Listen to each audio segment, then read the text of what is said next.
Hello, everybody. This is Nihar Chhaya. I want to welcome you to our LinkedIn Live show, The Executive Experience. And thank you for tuning in. I'm so happy to welcome my friend, Rebecca Zucker, founding partner of Next Step Partners, Harvard Business Review and Forbes contributor, and highly sought after executive and career coach. We're going to have a great discussion today about Rebecca's work, particularly around the topic of overwhelm, and which is something that she actually has a great deal of familiarity around and is actually writing a book about. So we're going to really dig into that. I think it's going to be a pretty relevant topic for those of you who are also dealing with, all the changes that have been going on this year. And hopefully you'll tune in and you'll also type in the comment box any questions you have and let us know where you're coming from as well. So with that, Rebecca, thank you so much for being here. Thank you for having me and for such a kind introduction. Well, you deserve it, Rebecca. And so Rebecca and I have actually known each other for several years now, and it's been a real pleasure for me to get to know her, to learn from her. Last year, I think it was, you had this real amazing article in Harvard Business Review, which was, I think, how to deal with feeling constantly overwhelmed. Yes. And it really went viral. I mean, people were resonating with this. It's not surprising, I think, because, just in general, we're all kind of inundated with lots of challenges and a fast working pace in the world. But then COVID happened and lots of different things happened this year. So who would have thought? Right. Tell us a little bit about what your experience has been like in terms of, writing that article and what you've been talking to clients about. It's interesting because I wrote that article, and I actually wrote two articles that got published within a week or two of each other. And I thought the other one would take off, but it was the Overwhelm one that took off. And at first I was surprised, but then I wasn't, because it made a lot of sense that, we are overwhelmed in our work and in our lives. My interest is particularly about overwhelm at work. And so that really inspired me to dive deeper into this question of what drives overwhelm. And there's no doubt a lot coming at us in terms of work and everything else happening in our lives and in the world that can overwhelm us. But overwhelm is inherently an internal experience. So I'm interested in unpacking what are those drivers of overwhelm for us as individuals. And so I think about it as and I know this is really sort of being a math nerd here, but I think of it as a multivariable equation and what are the different variables that lead to that output. Right. Yeah, that's great. And so, by the way, for those of you that don't know, Rebecca was a former investment banker at Goldman Sachs. She's had a storied career in business, and I think that's where the math, the acumen in finance probably is a natural thing for you. So, when it comes to the idea of overwhelm, I think, and I've talked to you about this as well, like, how would you differentiate it from things like burnout or anxiety or stress, or are they kind of interrelated in some way?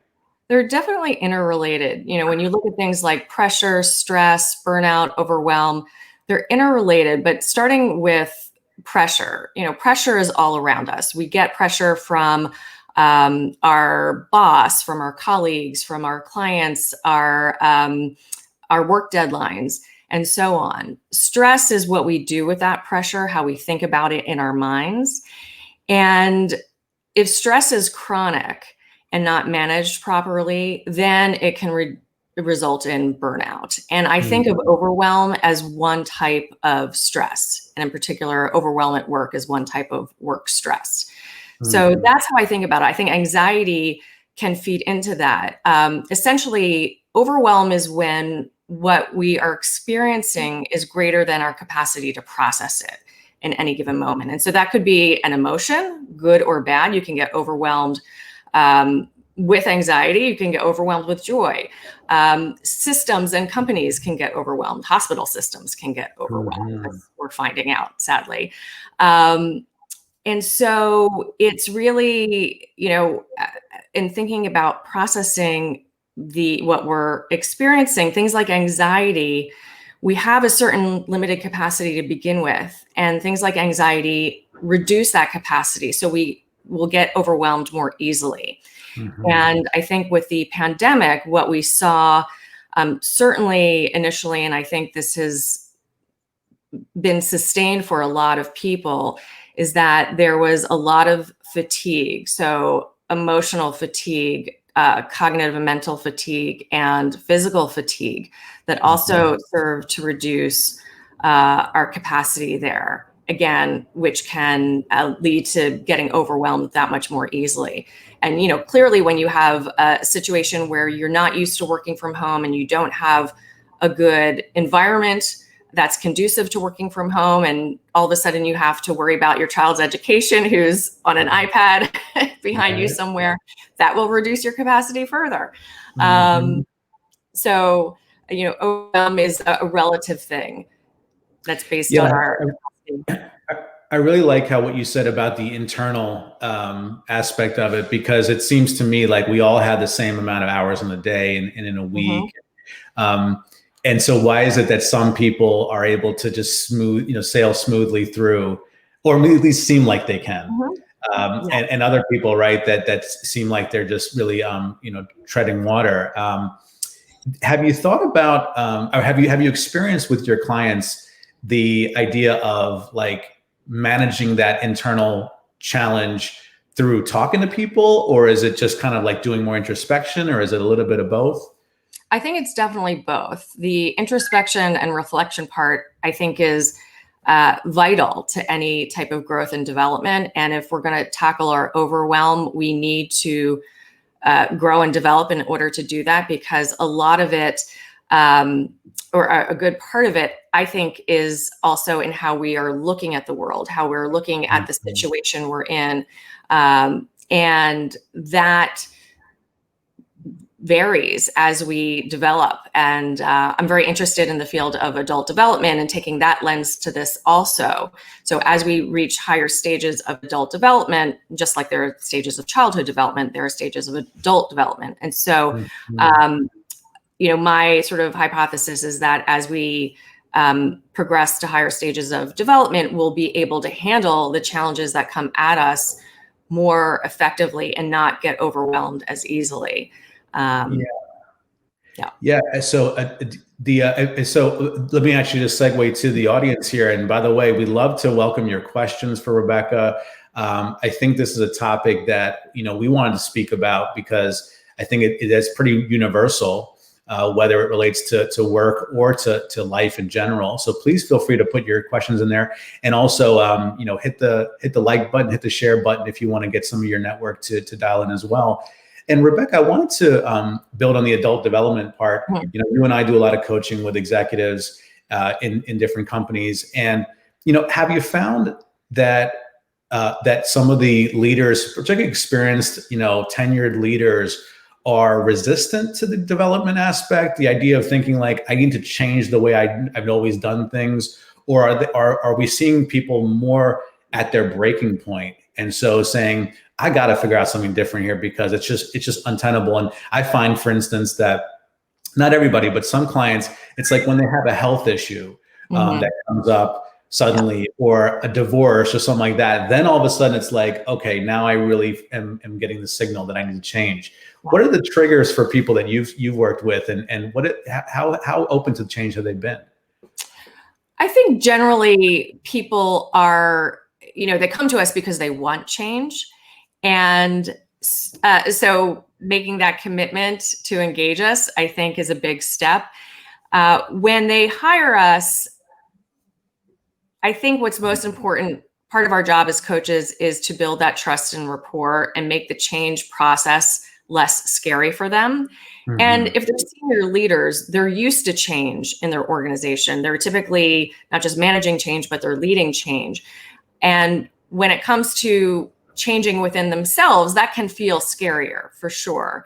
But I think such an important part of the coaching is having that partner in the process for them. And it really makes it a lot less scary and more approachable. And the way my clients get the most out of coaching is, I would say, twofold. One is being able to really look inward and do that reflection. And two, being really open and sharing with me and potentially others what's going on for them.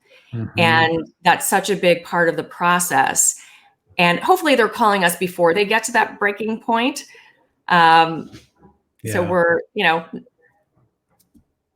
engaging in a more, I would say, a less of a remedial program.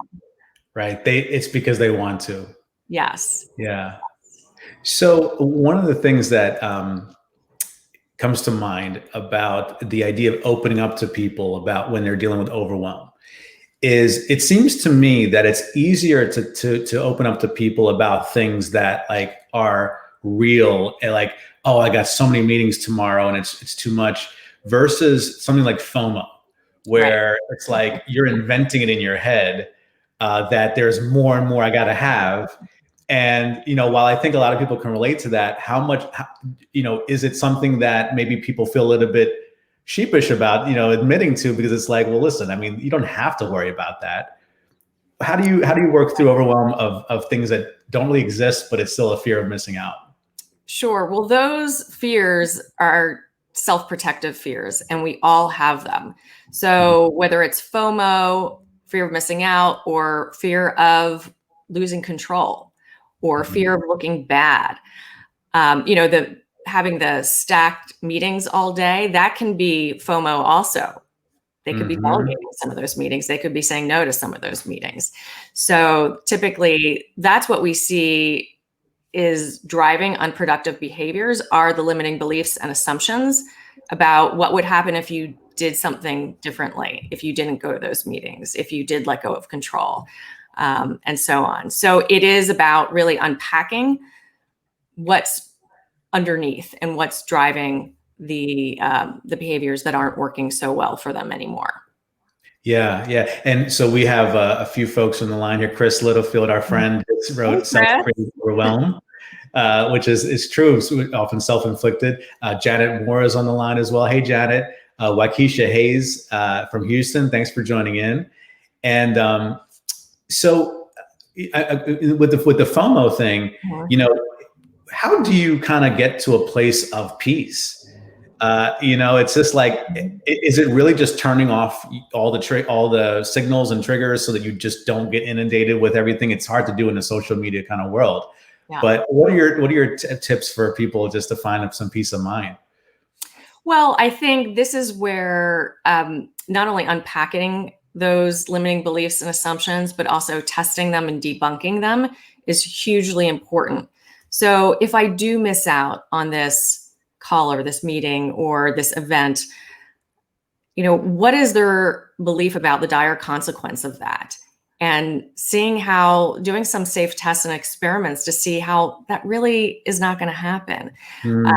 Just as an example, one of the really primal fears that we see a lot when we do this is immunity to change process, which is really quite powerful, developed by two professors from Harvard, Bob Keegan and Lisa Leahy. One of the really core fears that people have is about being marginalized. And that can be what's underneath some of the FOMO. And doing some safe tests and assumptions, which tend to be things like talking to people or reading about other people. And so tell me about this time when you had to turn down that opportunity, or you couldn't go to that meeting, or you completely unplugged while you're on vacation. Did the world fall apart? Did all the horrible things happen that I think would happen? And getting more data to show that that's really not the case, that what you believe to be true, even though we logically know that these fears probably wouldn't happen, just the fear that they could happen is enough to keep us in unproductive patterns. Yeah, I remember you wrote in that article, like, challenge assumptions. Yes. Right. Exactly. Yeah, there's something really powerful, I think, in that. But I think what you're also touching on is you have to actually practice not doing it, so that you can see on the other side of it that the world didn't end. Right. Exactly. Yeah. One of the multiple times, and craft many experiments, because the more that you do that, the weaker the grip it will have on you. And this is one of those things that, if your thing is FOMO, we all have our thing, whatever it is. Yeah. it's really about, it will always be there to some extent, but really just turning down the volume to a really low level so that it's not influencing your behavior so much anymore, that you have more choice in how you operate. Mhm. Yeah, no, and I love what you just said. Like everybody has their thing. Yeah. Like mine, like I've never really struggled with the idea of feeling so drowning in my to-do list because I'm generally able to say to myself, I got to find time to rest or Mhm. recharge. But Yes. what I do get kind of overwhelmed by is the what ifs and like the imaginary things that I'm not doing, right? Where, for instance, like my wife, she is very present oriented. And so Mhm. she will have lots of things going on, but that Yeah. will be the overwhelming part of it. It's very real and tangible. And she's like, I really don't have time. There's no way that I can find gaps in the schedule. But I think what you're getting at is, Mhm. how do you know? Maybe you should challenge those assumptions. Exactly.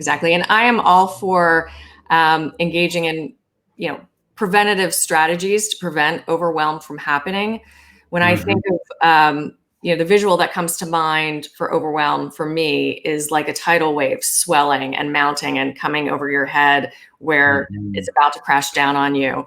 And what I want is to prevent the wave from even swelling. Right. Okay. And so this is about developing habits and changing mindsets so that you can engage in the right behaviors to prevent the overwhelm. And those behaviors can be things like engaging with your boss in a two-way conversation about what's reasonable, or Mhm. asking to have things reprioritized, or negotiating for more resources or time or people. Um, Other things like time boxing, single tasking. Much Mhm. more productive when we single task. We can get overwhelmed when we multitask because we're less productive and things are staying on our plate rather than getting done and off our plate. So that when we are focused on one thing, we can get it done, get it off our plate. And the multitasking just keeps things, spinning around us. Yeah, and there's a certain, I don't know if it's gratification or addiction to the multitasking. Do you find that like, um, it's interesting. I read an article just this week. I forget the details of it, but basically in China, where they actually work these ridiculous hours, there's some kind of model. It's 9-9 something, where they actually work from 9 a.m. to 9 p.m. 6 days a week. 996, that's what it's called. Mhm. So it's ridiculous, right? Yeah. Well, what happens is that because they almost feel like they're overwhelmed so much by the schedule of their boss and their company demanding it, they go home, and the only way to find some kind of ownership of their time is they'll stay up all night, like till 2 or 3 in the morning, scrolling Wow. and on social media. Oh, it's called like revenge reverse procrastination or something like that. And Wow. in Chinese, they'd actually mean like they're taking revenge on their employer. And I think you touched on a really important point, which is you got to actually assert yourself to your Yes. boss or your team, right? You have to kind of create those boundaries. Otherwise, Mhm. you're just hurting yourself. Exactly. Exactly. And I'm a big fan of setting boundaries and keeping them. That's actually one of the biggest challenges I find that my clients have. They will sometimes block time off for focused work or strategic thinking, but then they let people book right over it and they don't um, keep those boundaries firm. And that's where, again, the underlying fears and commitments can come in, where if by virtue of the fact that they're letting people they're letting people schedule over their time, they may have a fear that they're going to miss something. They may have a fear that they're not going to be there when someone needs them. They may have a fear that this person's going to think they're unreliable. All of these things. And again, these are self-protective fears, things that we might be embarrassed to say out loud, but we all have them. And it's really looking at that irrational fear and what's driving it. And Mhm. usually these limiting beliefs and assumptions come from early in our lives, and they maybe made sense at the time, maybe kept us safe or helped protect us and allowed us to succeed. But now as an adult in a different context, they no longer serve us and really just hold us back.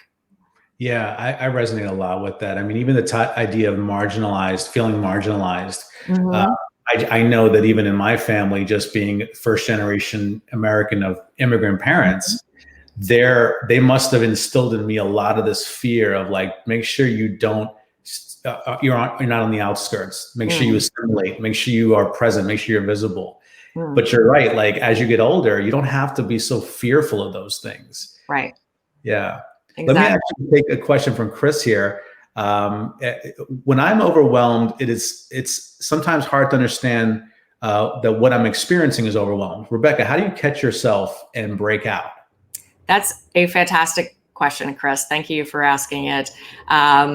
So there are preventative strategies that I shared some of those. There are in the moment strategies. And so the first thing is to stop and notice that you are feeling overwhelmed, and to even name it. And that can be quite powerful in helping to get some distance from it, because when we're in the thick of it, we can't manage it. We really have to step out of it to be able to manage it.